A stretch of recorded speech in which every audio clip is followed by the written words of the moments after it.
Today on the Trend Out Loud podcast. This is exactly what Drake should be doing right now. This is brilliant. What up? It's your boy Trend Out Loud, and I am back with another hot episode. All right, it's what day is it today? All right, it's Tuesday morning. I don't even know what. You know you're living a good life when you don't know what day it is. All right, it's Tuesday morning. I'm in a good mood, clearly. And I don't know why. I'm just in a good mood. I'm allowed to just be in a good mood when I'm in a good mood. All right, let me get on with the show, right? All right, I got a good show set up for you guys today.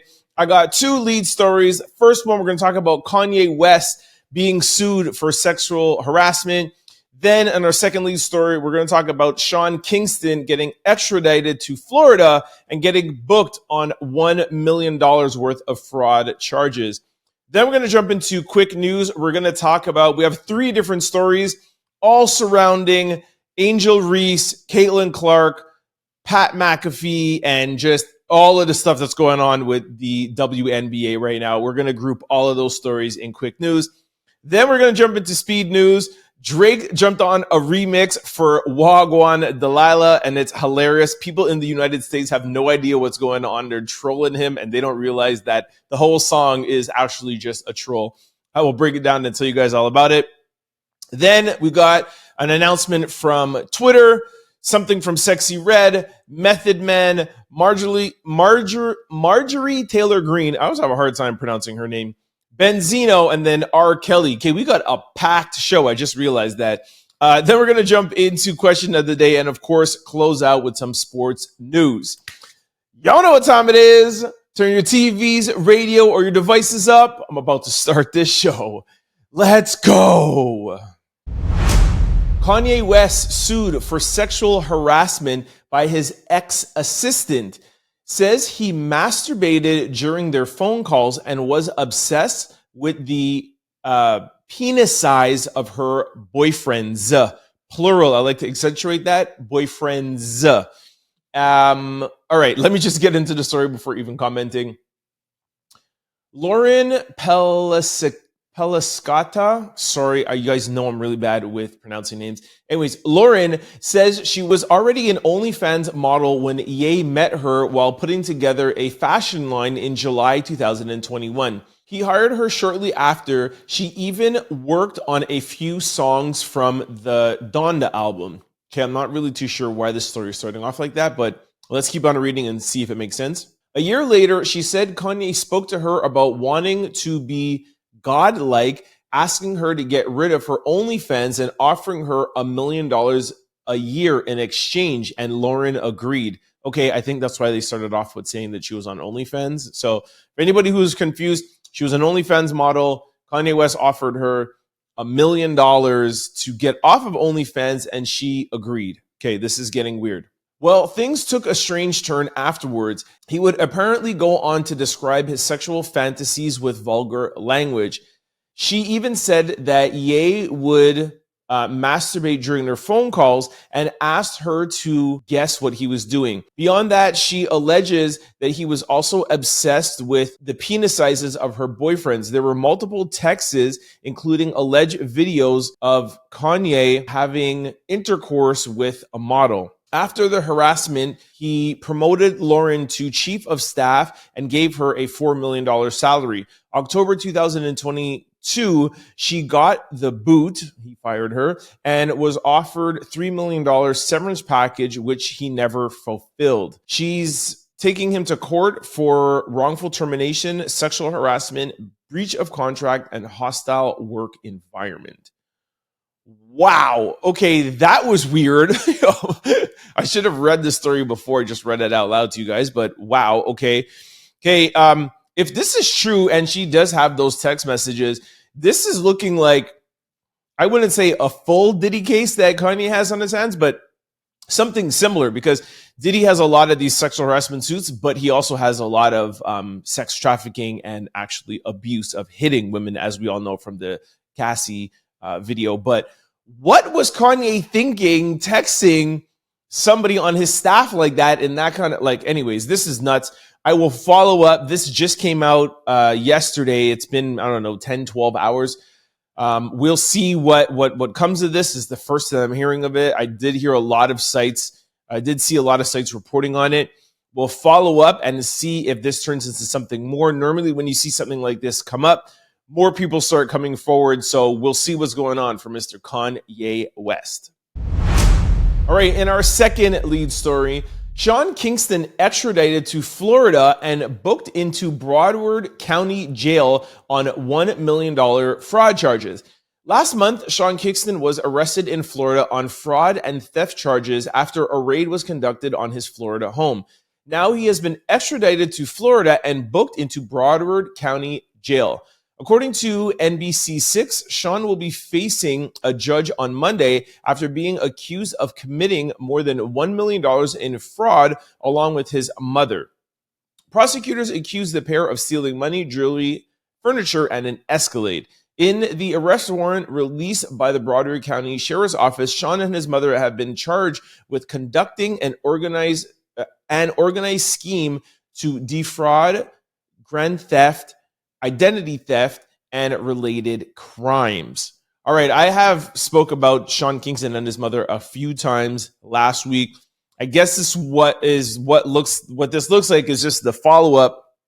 We knew he's been charged. I actually thought he was released, but now come to think about it, I think it's just his mom that released, and he's still being held. It doesn't say that he's been given bond. Now he's being extradited to Florida. So these charges look pretty severe, and it looks like it wasn't just like Sean is claiming that it was like, hey, we just owe a jeweler money or whatever. But when you're extradited and you're held and you're not being held on bond, and the reports say that there's like an organized crime ring, it tends to be a little bit more than maybe what they're letting on, and maybe they don't even want Sean to know what they have on him or what the witnesses are. So we'll keep up to date of what's going on. I remember last time I did talk about this, I did say, not to say I told you so, but I did say to Sean and his mom to not be flying all over on the internet because that makes the authorities upset. And ever since I've said that, I've heard nothing but negativity coming out of the situation. And now you hear Sean Kingston being extradited. So we'll follow up on this and let y'all know what's popping. All right, this brings us to quick news. Ring my bell. Sport analyst Pat McAfee refers to Caitlin Clark as, call it what it is, there's one white B word left. So yeah, this has been going on all over social media yesterday. And Pat McAfee was actually defending Caitlin Clark when he said white B word. And he was more saying it. I actually have a little clip, but because I can't play the whole thing, I just want to give you guys context. He was more saying like, hey, like, there's a people are reporting and saying, hey, there's a big, this is a big rookie season. And they drafted a lot of well-known rookies that are going to do very well in the WNBA. And he said, no, I'll call it what it is. There's one white B word. So his apology, which I'll read to in a second, is more like, hey, I was saying it like endearingly, but like we always say, when like how black people can use the N-word and white people can't use the N-word. Pat, you're a dude. You cannot be using the B word in an endearing way on your talk show. You know what I mean? Like, this is just crazy. Anyways, let's go to the clip, and then I'll read you guys his apology. Here it is. This rookie class, nah. Just call it for what it is. There's one white bitch for the Indiana team. Yeah. So after that came out, Pat posted this on his Twitter. He said, I shouldn't have used white B word as a descriptor for Caitlin Clark. No matter the context, even if we're talking about race being a reason for some of the stuff that's happening, I have way too much respect for her and women to put that out in a universe. My intention when saying it were complimentary, just like the entire segment, but a lot of folks are saying it certainly wasn't at all. That's 100% on me, and for that, I apologize. I have also sent an apology to Caitlin as well. And he wanted to make clear, he said, everything else I said are still all facts. So like I said, he was more just trying to be endearing, like if a woman, even a black woman was saying it, like, yo, put some respect on his name. You know what I mean? Like, it would maybe come off. But like I said, Pat, you can't say that. At least he apologized. we'll see if people let him off with this. Most of the time when people like apologize with stuff like that, people kind of just tend to forgive them. And I think with the fact that the context was that he was trying to defend her and say that people need to, give her flowers and do all this stuff. And like I told you guys in the intro, I got more to talk about, so I'll save more of it. But y'all know everything that's been going on with Caitlin Clark, especially if you've been following this podcast. So let's just go into the second story. I believe that Pat McAfee was using it in an endearing way, but at the same time, you can't do that, Pat. You just can't. All right, this brings us to our second quick story. Monica McNutt is trending after a heated discussion with Stephen A. Smith regarding Caitlin Clark and the WNBA. All right, so for those of you who are on social media, I'm sure you saw this all yesterday making the rounds. I actually was watching First Take while this happened, and what Monica was saying was exactly what I said yesterday. That's why I'm really happy that this is actually going around. What Monica was basically saying is that, I'll play a small clip. It frustrates me that I can't play full clips for you guys to get my whole point across, but I'll tell you what she was saying. She was saying that, listen, what, I can't remember, the girl Kennedy, I think her name was, what Kennedy did to Caitlin Clark was wrong, 100%. However, it was done in the sport of competitiveness, and it was a flagrant one. This is not indicative of just something that's happening to Caitlin Clark, and we need to boo-hoo, Caitlin Clark, somebody pushed her. This is basketball. I put out this clip even yesterday on my Instagram page. This happens in basketball, men's basketball, women's basketball. This is not the first time. It's only because it's Caitlin Clark, while everybody's making such a big deal of it, she's a rookie, protect her at all costs, she is the golden child. And this is what Monica was trying to say. It's listen, and it went on it was a 40-minute segment actually. And what she was saying is look, a lot of these women feel a little bit frustrated that the WNBA has been around for 25 years. There's been amazing, great female athletes. And now all of a sudden, Caitlin Clark comes into the league, and all of a sudden, everybody wants to give her all the credit in the world for everything.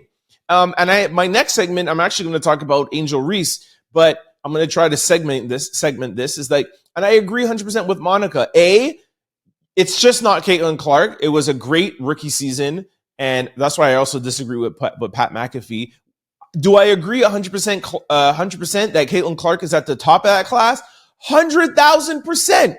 100,000%. But it doesn't mean that she's not going to get scrutiny. It doesn't mean that she's not going to get pushed around. It doesn't mean that she's not going to get a couple of elbows and tossed around. And we need to stop making such a big deal of it. And another thing that Monica said is that it's only because it's women's basketball. If it was men's basketball and somebody pushed somebody, or she didn't even push her, she kind of just hip checked her. So I just totally agree with Monica. And what Stephen A. Smith and Shannon Sharpe were trying to argue with Monica was saying, listen, the fact that you have all these eyes on the WNBA, don't go into hip checker. Take this moment and try to get back at her on the court, shoot more threes than her, be better than her. And that's how you can get your name in lights and not do it this way, where it's we're not saying that way is wrong, but we're just saying it's who cares if she just hip checks the girl? You guys are making a big deal because it's Caitlin Clark. Anyways, I really like the back and forth. I'm actually not even going to play a little clip because it's too long to try to get the gist of it in there. And I just explained it all to you guys, but it's 100% sure this is basketball. You guys are just making a big deal of it because it's the female league, and you're making a big deal of it because it's Caitlin Clark. Now, having said that, I actually just found this right before I started talking about this segment. There is a video that's going around online. I'm going to play that. Please go to my YouTube channel at Trend Out Loud to see this, and I'll also post it on my Instagram. There is a video of Caitlin Clark pushing a player in college, and she got hip checked. Caitlin Clark pushes this girl down with her hands, and she falls backwards. I'm going to play it right beside me right now as I am talking. And there wasn't such a big, huge deal. And it just goes to my point is that it's only because it's Caitlin Clark. And that's why a lot of these female athletes are getting upset or they were saying on First Take, it's not necessarily upset, but they're getting frustrated where it's like, why only because of Caitlin Clark? Why is she like, you know what I mean? Like, why is everything being so accentuated just because it's her? You know, like we know why, but they're frustrated because there's other women that deserve as much, or at least give her time to prove herself. If she's going to be that amazing, let her prove herself. Her team is in last place right now. She ain't even doing much. So why is she getting all this praise? Like, well, we need to like protect her. Anyways, I totally agree with Monica. I'm done. I said what I had to say yesterday, and I said it again today. Please go to my YouTube channel for those of you who are not watching this on YouTube and check out the video of Caitlin Clark pushing this girl. What Caitlin Clark did to this girl, to me, is way worse than the hip check that Kennedy did to Caitlin Clark. And that's all I have to say about that. And now let's go back on topic and talk about Angel Reese and what she has to say, because I agree with her too. All right, this brings us to our third quick story. Angel Reese says people aren't watching women's basketball just for one person. It's because of Me Too. I want y'all to realize that. Thank you. Angel Reese. It sucks that you had to say that and nobody else said that for her. I mean, I've been saying it, but I don't have the type of platform that Stephen A. Smith or Shannon Sharp or some of these big name people have. And I'm all the way up here in Canada. Although we do have a pretty big name out here, Trying to Love Podcast and CFQR600.com. Anyways, I've been saying this since the beginning. I will play a clip for you so that you can hear Angel Reese say it herself. But Caitlin Clark has done amazing things, but we all started talking about her and Angel Reese in the championship last 2 years ago. And it started out with the pointing of the ring finger. Oh my gosh, that's actually when I just started doing podcasts. That was like I remember talking about that at podcast at like 15 or 16 or 20 or something like that. Anyways, it was the pointing at the ring finger. Everybody was hating on Angel Reese. Same thing like with this foul. Angel Reese was pointing at the finger when she was winning the championship. Oh my gosh, she's distasteful. Why is she doing that to Caitlin Clark? People found a video. Caitlin Clark was the first one pointing at her ring finger before Angel Reese. Same thing with this foul here. Oh my gosh, Angel Reese got fouled. Poor baby Angel Reese. Pull up the clips. Angel Reese Caitlin Clark has fouled girls worse than she got fouled. So, anyways, gosh, I really get excited with this. I got off topic here for a second. Back to the point, Trent. The point is that you're not just watching for Angel Reese. Everybody watched the Fever and Chicago because of the rivalry between Caitlin Clark and Angel Reese. That's what we're tuning in for. I will give you that Caitlin Clark has maybe more of a name than Angel Reese. 100%. She was a first-round draft pick. She broke more records than Angel Reese. Even if you want to say she's a better basketball player, I don't agree with that. But you could argue that point. 110%. I'll even give you that point. My point is that if it wasn't for Angel Reese, if it wasn't for the Magic and Bird theme scenario that the WNBA is providing for us, I don't think there'd be as many people watching. There would be definitely more people watching the NBA, but you tune in for the rivalry. You tune in for that fight.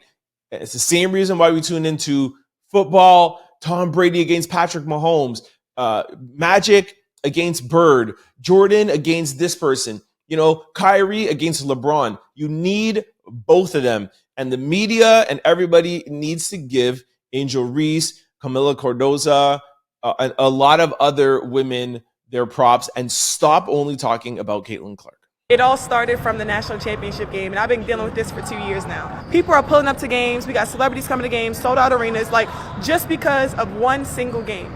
I'll look back in 20 years and be like, the reason why we watching women's basketball is not just because of one person. It's because of Me Too, and I want y'all to realize that. All right, this brings us to speed news. Ring my bell. Drake jumps on feature with Toronto TikToker Snow Day for Gwan Delilah. Okay, this is hilarious. What makes it even funnier is that a lot of people in the US and the rest of the world that are not in like Toronto and Montreal and probably Vancouver, I'd say the rest of Canada, that know it's a joke. But this is a joke. This is almost like a parody. This is a parody. And people like are in the comment section being like, oh my gosh, he has PTSD. What did Kendrick do to him? Why is he rapping like this? Why is he talking like people don't realize it's a joke. The whole Toronto slang, the whole Toronto, it's all a joke. It's us laughing at us. Like that's the whole Toronto lingo. That's the whole Toronto talk. Anyways, we love it up here. More importantly, what I want to talk to you guys about is that this is exactly what Drake should be doing right now. This is brilliant. This is a brilliant marketing move. This is exactly what he should be doing after the Kendrick Lamar battle. He needs to be making fun of himself. He needs to be jumping on BBL Drizzy with Sexyy Read. People have been making fun of Drake since he came into the game. Drake knows that. He goes on SNL. He makes fun of himself. He does. Remember when he did the ESPYs? Like Drake knows that he has a little bit of cornball to him. And the fact that he is not sitting down like how Ja Rule did with the Ja Rule and 50 Cent beat, come out and try to be something he's not.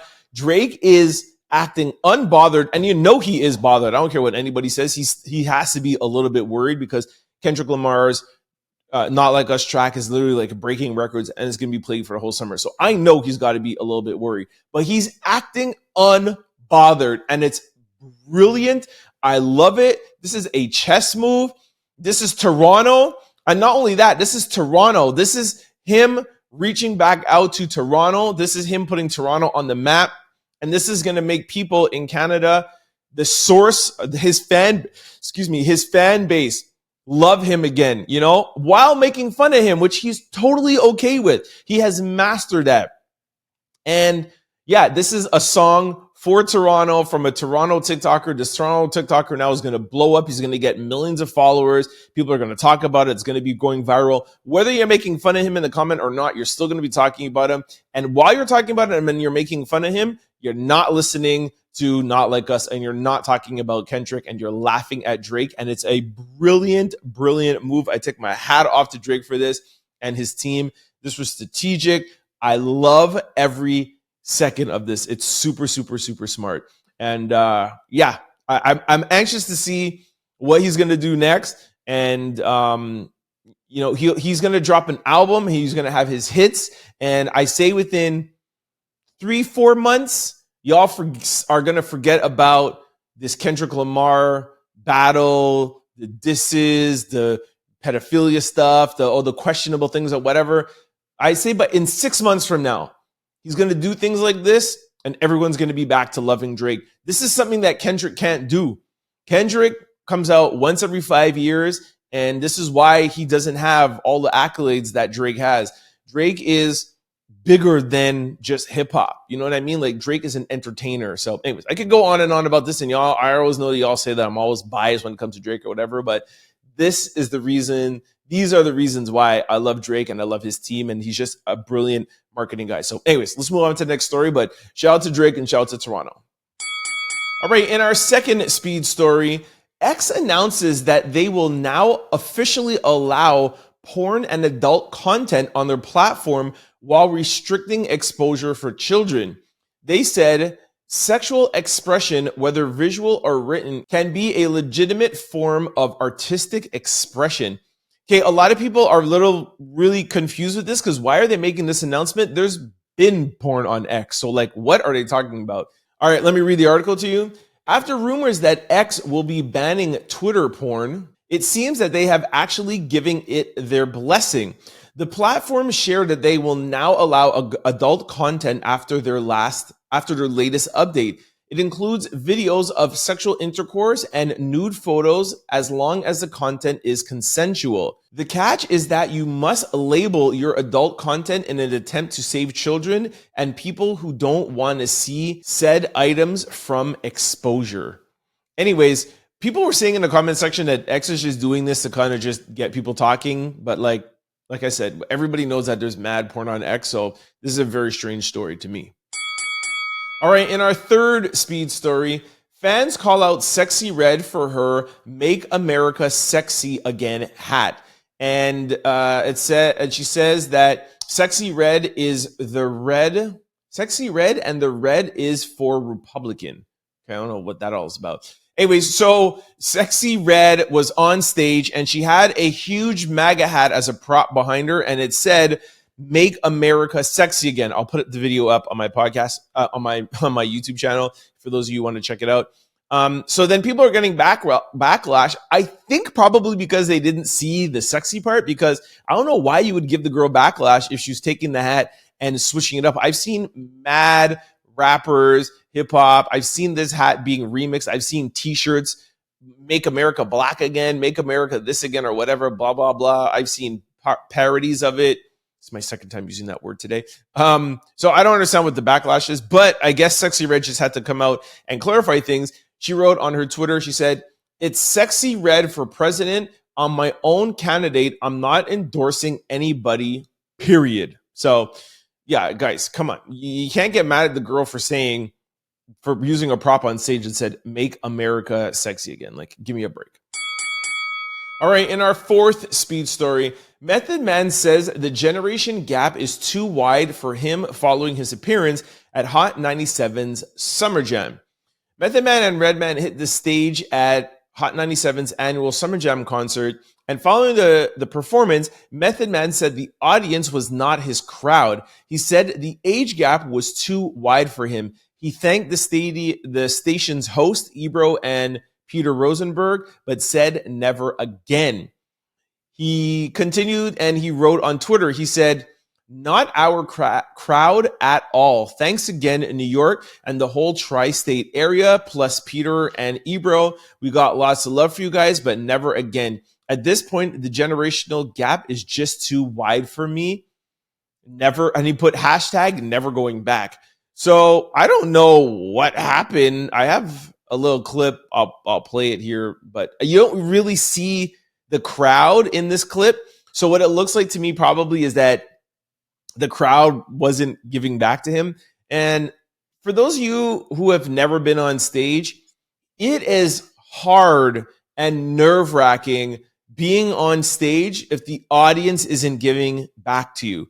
Now, I'm not a rapper. I've never performed, but I've done a lot of talks on stage. And it's the same thing. If you're talking on stage, if you're cracking a joke and nobody's laughing, or if you're doing like a call and response and nobody is replying, or if you're saying something that's supposed to be engaging to people or trying to motivate people and you don't get anything back, you're just like, okay, like this is not my audience. And I understand where he's coming from, like I've spoken at like middle school and in Toronto when I was doing my book tour, and was like, I think these kids are a little too young. They're not really understanding what I'm saying. Like my book, I think, is a little bit more mature for them. Next time I went and I did it in, I think it was like a two grades higher, the same material, and I got amazing feedback. So anyways, I don't know why I just told you guys all that, but I feel for Redman and Method Man. I feel for people on stage like that, man, who don't get a good answer. So you'll probably catch Redman on Method Man on tour, but you ain't going to catch them at Hot 97's Summer Jam. All right, this brings us to our fifth speed story. Marjorie, I always have a hard time pronouncing her name. Marjorie Taylor Greene says she doesn't think she was rude to Dr. Fauci. Also says Republicans are accused of worshiping convicted felon Donald Trump, while Democrats are still worshiping convicted felon George Floyd. What is wrong with this lady, man? She's literally in my podcast literally like once a week saying something crazy. And it's always something crazy every time she opens her mouth. She tweeted out, she said, "I'm tired of Democrats' antics claiming Republicans worship Donald Trump. I worship God. Democrats are still worshiping convicted felon George Floyd." This is ridiculous. I have a little clip. Take a listen. We have Jamie Raskin in there accusing us of worshiping Trump, worshiping as a convicted felon. Well, yeah, so is George Floyd. Democrats worship George Floyd. Look, what does George Floyd have to do with anything? And why are you bringing up that he was a convicted felon? Like, what does that have to do with anything? Just because he was a convicted felon, does that mean he deserved to get murdered? And nobody's worshiping anybody, but do we honor George Floyd? Do we speak about his death? Yes, 100%. A man was murdered in the street. His neck was kneeled on for 8 or 9 minutes, and he was murdered in cold blood for no reason. It had nothing to do with him being a convicted felon or not. Like, this woman just irritates me, man. Ugh. And also, I don't have any my God, the story on this or whatever, but now that we're talking about her, did you guys hear that yesterday there's a congressional hearing with Dr. Fauci about COVID? And regardless of whatever you think about COVID, if you didn't like it, took the shot or whatever, I don't care about that.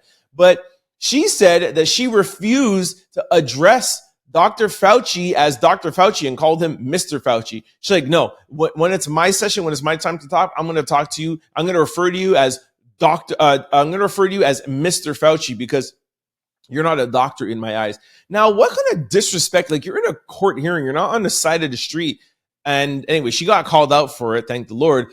But this woman is literally like out of whack. You know what I mean? Like, whether you like him or not, the man is a doctor. He's a certified doctor. Address him as such. Anyways, I really don't like this woman.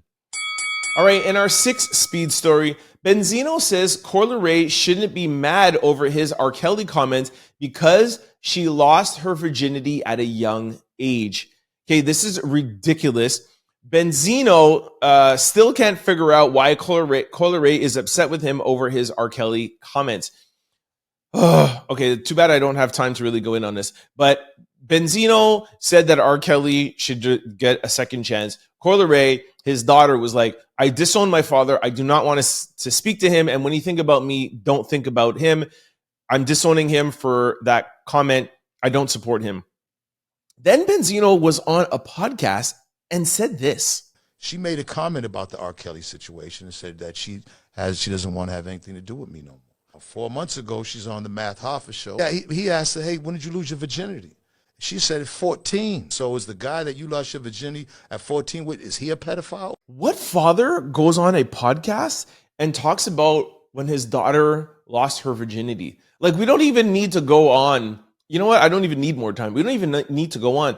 Why is a father talking about his daughter losing her virginity at 14 years old, even if she did say it? Like, that is so just disgusting. Like, he shouldn't even be mentioning this or even speaking about it. Not even to mention the fact that what the hell does her losing her virginity at 14 have to do with R. Kelly? R. Kelly was a grown man convicted of being with underage girls. I'm sure the guy that she was with at 14 years old wasn't 40 years old. She was probably with another 14-year-old or 15-year-old boy. That has nothing to do with the conversation. And why are you talking about your daughter's virginity?